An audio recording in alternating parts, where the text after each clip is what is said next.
좋은 날입니다. 오늘도 말씀 안에 승리하는 하루 되시기를 기도하겠습니다.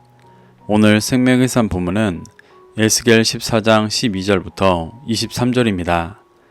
오늘 본문에서는 하나님께서 네 가지 심판의 모습을 통해 자기의 공의로 구원받는다는 것을 말씀해 주시고 심판의 정당성에 대해 말씀해 주십니다.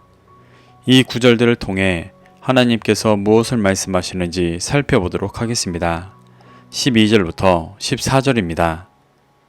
여호와의 말씀이 또 내게 임하여 이르시되 인자야 가령 어떤 나라가 불법을 행하여 내게 범죄하므로 내가 손을 그 위에 펴서 그 의지하는 양식을 끊어 기근을 내려 사람과 짐승을 그 나라에서 끊는다 하자.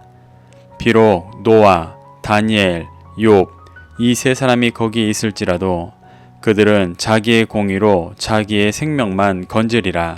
나 주 여호와의 말이니라.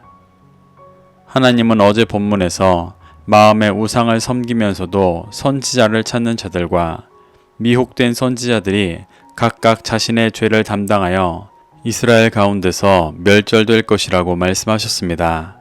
그리고 오늘 본문에서는 반대로 자기의 공의로 구원을 받게 된다고 말씀하십니다. 그러며 자기 공의로 구원받지 못하고 심판받는 자들의 네 가지 심판의 모양을 예언해 주십니다. 첫 번째로 하나님은 기근을 내려 사람과 짐승을 그 나라에서 끊는다고 말씀하십니다. 하나님은 이 기근의 모습을 내가 손을 그 위에 펴서 그 의지하는 양식을 끊는 것으로 표현하십니다. 여기서 손을 펴신다의 원어 나타는 모세가 하나님의 지팡이를 들어 재앙을 일으킬 때 자주 쓰인 동사입니다. 이는 하나님께서 진리의 기준을 두셔서 우상을 섬기고 거짓 예언하는 자들이 의지하던 거짓된 양식을 끊어버리시는 것을 표현하시는 것입니다. 그래서 하나님은 이 심판을 기근이라고 표현하셨습니다. 하나님은 이 기근을 통해 그들이 의지하던 거짓된 영의 양식을 끊으시고 하나님의 말씀만을 믿고 따르는 공의로만 구원하실 것이라고 말씀하고 계십니다.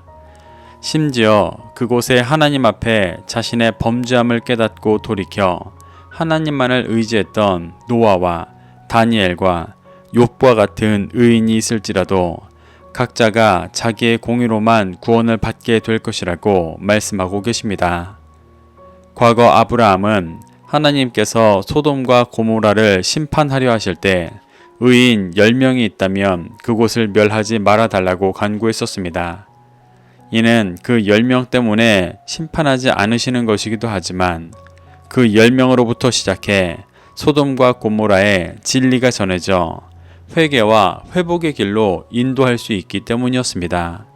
그런데 하나님께서 단호하게 예루살렘에서는 노아와 다니엘과 욥과 같은 의인이 있어도 자기의 공의대로 심판받을 것이라고 말씀하시는데 이는 예루살렘에 더 이상 진리를 따라 회개하고 회복되어질 중심이 없다고 여기셨기 때문일 것입니다. 이는 계속해서 하나님께서 임재하시는 예루살렘에 살고 있는 것만으로 구원받을 수 있다고 여기는 헛된 신앙을 깨뜨리시고 자기 스스로가 죄를 회개하고 말씀을 따라가는 중심이 되도록 도전하시는 것입니다. 15절부터 16절입니다. 가령 내가 사나운 짐승을 그 땅에 다니게 하여 그 땅을 황폐하게 하여 사람이 그 짐승 때문에 능히 다니지 못하게 한다 하자. 비록 이 세 사람이 거기 있을지라도 나의 삶을 두고 맹세하노니 그들도 자녀는 건지지 못하고 자기만 건지겠고 그 땅은 황폐하리라. 주 여호와의 말씀이니라. 두 번째로 하나님은 사나운 짐승을 통해 심판하실 때를 말씀하십니다.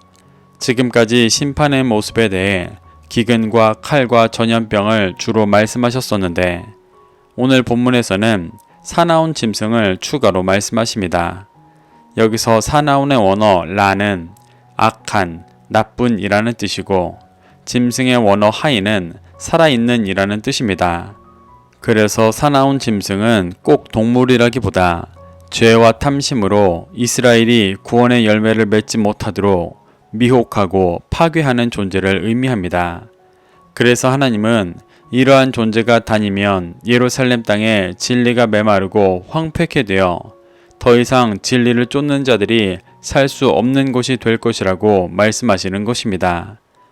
이 심판을 통해 예루살렘 백성이 열방에 흩어지고 그 고난 속에서 회복되어지기를 원하시며 말씀하시는 것입니다. 그래서 하나님은 이 심판 또한 노아와 다니엘과 욥과 같은 세 명이 예루살렘에 있다 할지라도 자기만 건지고 자녀들은 건지지 못할 것이라고 말씀하십니다. 이는 앞선 맥락과 같이 자기의 공의로만 구원받을 수 있다는 말씀이시고 노아와 다니엘과 욥과 같은 믿음의 조상들조차 자녀를 진리의 길로 인도할 수 없을 정도로 타락해 있는 예루살렘의 모습을 보여주시는 것입니다. 17절부터 18절입니다. 가령 내가 칼이 그 땅에 임하게 하고 명령하기를 가라 그 땅에 돌아다니라 하고 내가 사람과 짐승을 거기에서 끊는다 하자. 비록 이 세 사람이 거기에 있을지라도 나의 삶을 두고 맹세하노니 그들도 자녀는 건지지 못하고 자기만 건지리라. 나 주 여호와의 말이니라. 세 번째로 하나님은 칼을 통해 심판하시는 모습을 말씀하십니다. 여기서 칼은 1차적으로 바벨론의 침공으로 인해 실제 칼에 죽고 다치는 심판을 말합니다. 또한 영적으로는 말씀의 검으로 완전히 깨어지고 부서지는 모습을 보여주는 것입니다. 히브리서 4장 12절에서는 하나님의 말씀이 좌우에 날선 어떤 검보다 예리하여 혼과 영과 및 관절과 골수를 찔러 쪼개기까지 한다고 말씀하셨습니다. 이는 이 세상을 향한 예루살렘 백성들의 헛된 중심과 죄악들을 산산이 쪼개시고 부수신다는 말씀입니다. 이 말씀의 검은 순종하는 자들에게는 영의 양식이고 기쁨과 감사한 것이지만 죄 가운데 있는 자들에게는 자신을 쪼개고 부수는 검인 것입니다. 하나님은 이 말씀의 검으로 철저하게 심판받아 그 고난 속에서 회복되어지기를 원하시며 말씀하시는 것입니다. 그래서 하나님은 앞선 절과 동일하게 노아와 다니엘과 욥과 같은 의인들조차도 자기만 건지고 자녀들을 건지지 못할 것이라고 말씀하시며 말씀의 검으로 심판받아 자기 공의로 구원받는 길을 쫓아야 한다고 말씀하시는 것입니다. 19절부터 20절입니다. 가령 내가 그 땅에 전염병을 내려 죽임으로 내 분노를 그 위에 쏟아 사람과 짐승을 거기에서 끊는다 하자. 비록 노아, 다니엘, 욥이 거기에 있을지라도 나의 삶을 두고 맹세하노니 그들도 자녀는 건지지 못하고 자기의 공의로 자기의 생명만 건지리라. 주 여호와의 말씀이니라.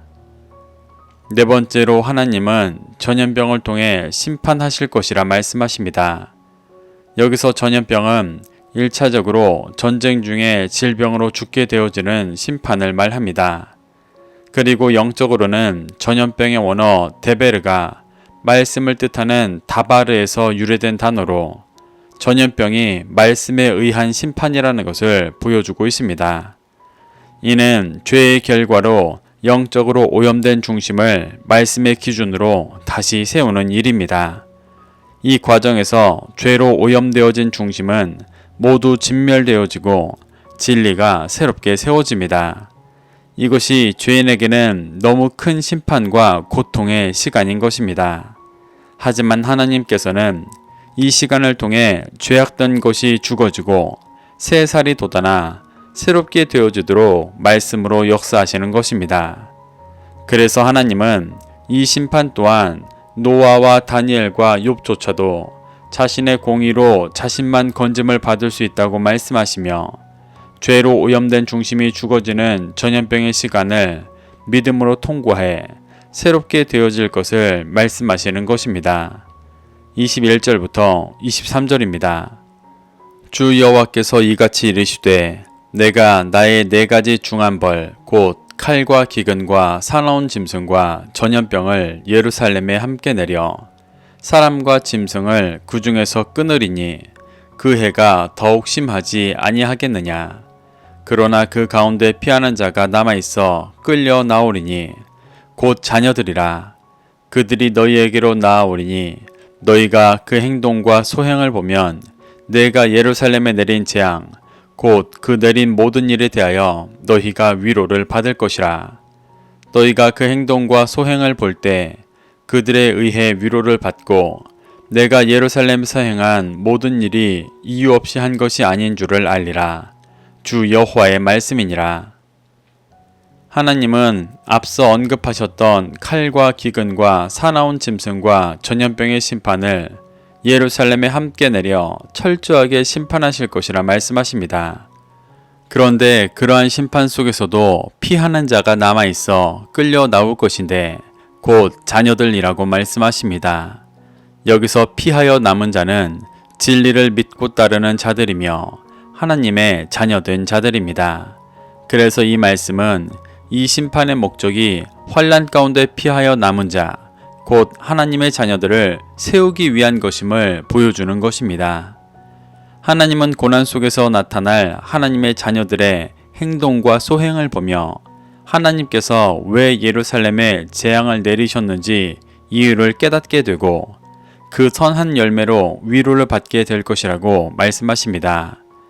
육신을 입은 인간이 견디기 힘든 고난이었지만 하나님께서 그 고난의 목적대로 거룩한 하나님의 자녀들을 세워나가셨기 때문에 위로가 되는 것입니다.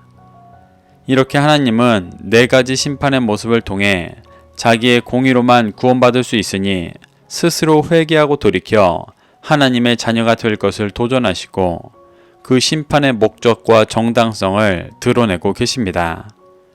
우리는 이러한 하나님의 역사심 속에서 교훈받아 우리를 거룩한 하나님의 자녀로 세우시기 위해 주시는 심판 속에서 낭망하지 말고 하나님의 뜻과 목적을 기억하며 회개하고 돌이켜 진정한 하나님의 자녀가 되시기를 축복합니다. 그래서 영원한 구원의 기쁨을 누리는 자녀 되시기를 소망합니다. 오늘도 이 말씀을 심령에 새겨 승리하는 하루 되시기를 기도하겠습니다.